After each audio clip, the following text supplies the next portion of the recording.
안녕하세요, 끼니 여러분. 일주일에 2번씩 올릴까 봐요. 이게 일주일에 한 번 보니까 좀 더 자주 뵙고 싶은 마음이 요즘엔 드는데 어떻게 생각하세요? 제작진은 힘들겠다. 근데 제가 제일 힘들 수도 있고요. 여러분들은 부자가 되고 싶으세요? 뭐가 진짜 부자일까요? 저는 요즘에 그런 생각을 많이 해봐요. 도대체 인간의 욕심은 끝이 없어서 워렌 버핏은 돈이 그렇게 많은데도 계속 투자하잖아요. 사람들이 정의하는 부자의 정의는 뭘까? 그냥 돈만 많은 거? 그게 부자인가? 아니면 자수성가 부자? 부자의 정의가 뭐예요? 일단 자가 아파트가 있어야 되고요. 가격표를 보지 않고 물건을 사는 거? 그게 부자라고 생각해요. 와, 그러려면 진짜 많아야 될 것 같은데? 나는 가격표 열심히 보고 사요. 근데 내 주변에서도 내가 이 사람 진짜 찐부자구나라고 느낀 건 뭐 큰 걸 샀어. 근데 그게 얼마인지를 기억을 못 하는 거. 사실 나도 평생 내가 생각하는 부자의 정의가 그거였어. 내가 뭔가를 막 하고 싶은데 돈 때문에 내 꿈이 좌절되지 않는 거. 그런 의미에서 우리가 한번 생각해 본다면 내 주변에서 물려받은 거 말고 자수성가한 저들은 어떤 경로로 저렇게 자수성가해서 안정을 이루었을까를 이제 이 나이 되면 다 보이거든요. 일단 첫 번째, 제가 보니까요. 진짜 부자들은 절대로 내가 모르는 주식을 사지 않더라고요. 주식으로 재테크를 열심히 하긴 해요. 꼭 해요. 그런데 내가 모르는 주식은 결코 사지 않고 뭐 애널리스트가 하는 방송 절대 보지 않아요. 본인이 하나를 정하면 정말 열심히 공부하더라고요. 그래서 그 기업에 대해서 확신이 설 때 과감하게 투자하더라고요. 왜냐하면 확신이 있으니까. 그래서 샀어요? 그러면 떨어져요? 그럼 우리 어떻게 해요? 패닉. 그럼 어떻게 해요? 손절매. 그러면은 있었던 돈 마저 까먹잖아요. 내가 아는 것만 투자한다. 내가 모르는 것은 절대로 투자하지 않는다. 예를 들어서 어디 집값이 오른대 그럼 막 달려가서 집 사고, 어디 땅이 오른대 막 달려가서 땅 사고, 무슨 주식이 뜬다더라 막 가서 사고, 이런 거를 안 하더라고요. 찐 부자들은 복권 절대 안 사더라고요.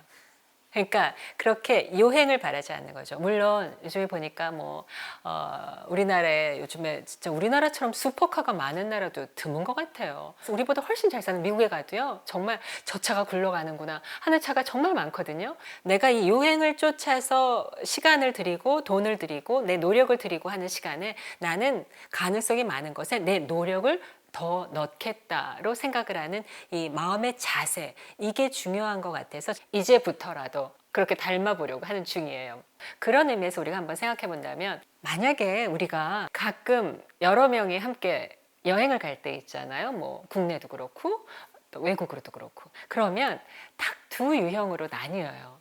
여행을 가서 쇼핑이 주요 일정인 사람이 있고 절대 안 하는 사람이 있어요. 그리고 기념품은 절대 안 사는 사람, 뭐 그곳에만 있는 특별한 내가 정말 좋아하는 과자가 있다던가 뭐 이 정도는 살 수 있지만 내가 막 거기 가서 온 김에 쇼핑해야 돼, 막 사야 돼. 이렇게 해서 막 사다 보면 사람이 여행 가면 여행 자금을 갖고 가기 때문에 좀 주머니가 두둑하잖아요. 그렇다 보면은 사지 않아도 될 걸 너무 많이 사게 되고, 한번 짐 정리를 하게 되면요 다 여행지에서 쓸데없이 사온 거예요. 그건 다 버리게 되고 쓰레기 되더라고요. 사실 그렇게 작은 것이 새서 큰 구멍이 나는 거거든요. 큰 구멍이 훅 나는 건 보이지만 작은 구멍으로 새는 물은 안 보여요. 하지만 그게 쌓이면 큰 물이 되잖아요. 그 사람들은 여행을 왜 가냐면 경험을 사러 가더라고요. 그냥 거기 가서 맛있는 음식, 거기에만 있는 향토 음식 먹어보고, 거기에서만 볼 수 있는 거 경험해보고, 이런 데는 돈을 쓰죠. 하지만 그 외에는 쓰지 않습니다. 우리가 가끔 짐 정리해야 된다 그러잖아요. 그럼 짐 정리하면 저는요, 가장 중요한 짐 정리의 소득은 반성인 것 같아요. 내가 이렇게 쓸데없는 거에 이렇게 돈을 썼구나. 또 버리느라고 돈 들어요. 요즘에는 큰 거 버리면요, 돈 없이는 버릴 수도 없잖아요. 부자들은요, 한마디로 얘기하면 양보다 질이에요. 질적인 것에 소비를 하지 양적인 것에 소비를 하지 않다는 거죠. 뭐 예를 들어서 이건 싸니까, 이건 귀여우니까 난 이런 거라도 소확행으로 사볼래. 그게 쌓이면 커지거든요. 그리고 그게 소비의 나쁜 습관 중에 하나를 만들더라고요. 그래서 정말 내가 필요한지 아닌지 여러 번 물어보는 거, 이런 것도 방법인 것 같아요. 그리고 요즘에 짐 정리 한다는 사람들 있잖아요. 유튜브에도 많이 하잖아요. 그 사람들 얼마나 많이 받는 줄 아세요? 깜짝 놀랐어요. 이게 무슨 짓이에요? 쓸데없는 거 사느라고 돈 쓰고 정리하는데 몇백만 원 쓰고 이건 정말 아니지 않나. 그래서 바로 내가 이런 짓을 해서 부자가 되지 않는구나. 이런 반성을 통렬히 해야 된다. 그런 생각이 들더라고요. 근데 물론 가끔은 스파 브랜드 가서 옷 사고 그다음에 이제 인터넷 열심히 뒤져서 이거는 정말 품질이 좋은데 정말 가격이 좋다 이런 건 사요. 한번 사서 잘 관리해서 오래 입자 이런 생각으로 좀 투자하는 편이에요. 내 취향이 분명히 있어야 되는 거죠. 그래서 저는 남의 취향을 따르지 않는다는 게 바꿔 말하면 유행을 따라가지 않는다 이런 걸 수도 있을 것 같아요. 저도 가끔 유행을 따르는 옷을 사는 게 많더라고요. 그거 다 정말 처치곤란이에요. 다 짐이 되고 쓰레기가 되고 결국 버리게 되더라고요. 내 스타일을 잘 지켜나가는 거, 그게 내 스타일도 지키고 멋쟁이가 되면서 쓸데없는 돈을 낭비하지 않고 내가 안정적인 재정 생활을 갈 수 있는 그 방법 중에 하나인 것 같아요. 그 다음에 이건 좀 잔인한 말이고 또 반감을 살 수도 있는 말일 수도 있지만 제가 용감하게 그냥 할게요.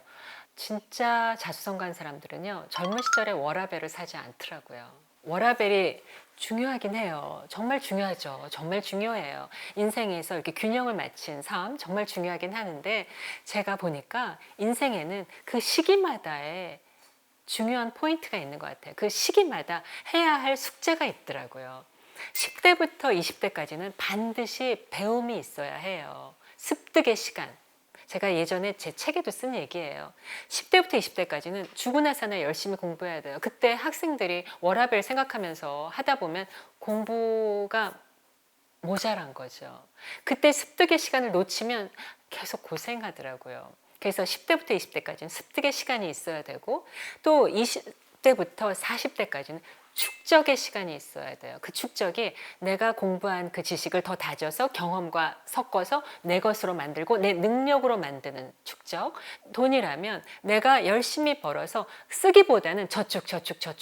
그 다음에 50대에는 그 열매를 거두는 수확의 시간이죠. 그때는 워라밸을 생각할 수가 있어요. 근데 너무 빨리 워라밸에 치중하다 보면 학습의 시간, 습득의 시간, 축적의 시간을 놓쳐서 영영 워라밸을 누리지 못하게 되는 경우가 안타깝게도 생기더라고요. 그래서 저는 워라밸을 너무 빠른 시간에 워라밸 하다가 보면 나중에 정말 워라밸을 누릴 수 있을 시간에 하지 못하는 안타까움이 있다. 내 친한 친구들, 동료들은 다 워라밸 하러 떠났는데 나는 빠지게 되는 그게 있는 것 같아요. 그래서 저는 제가 관찰한 찐 부자들, 진짜 의미 있는 자수성가형 부자들은 젊은 시절에 워라밸을 사지 않더라. 이게 약간 잔인하게 들리고 불편하게 들리실 수도 있겠지만 제가 관찰한 바로는 가장 크게 보편적인 것 같았어요.